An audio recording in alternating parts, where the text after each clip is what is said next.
Ba tayo magbayad ng ating utang dito kay TikTok Shop gamit po ang GCash. Okay? So, halimbawa kung nakautang tayo kay TikTok Shop na ito gamit po ang TikTok Pay Later, tapos hindi natin alam kung paano po magbayad, tamang-tama po ang video nito dahil ituturo ko po sa inyo step by step kung paano tayo makabayad dito. Okay? So, una po, dapat po ay may laman yung ating GCash para po makapagbayad tayo.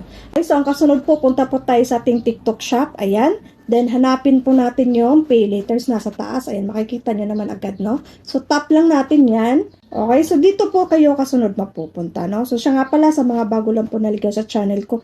Kung nagustuhan nyo ang video ito, kung nakatulong sa inyo, baka naman pwedeng maglambing sa inyo dyan, baka pwedeng pakisubscribe, paki-like. Kung may mga comment po kayo, gusto kayong mga tanong, mag-comment lang po kayo sa baba. Okay, so, ano tayo dito tayo kasunod mapupunta, no? So, refill lang natin, no? So, makikita nyo na agad dito kung kailan yung due date, ayan. Kung kailan, kung magkano yung babayaran ninyo monthly, ayan.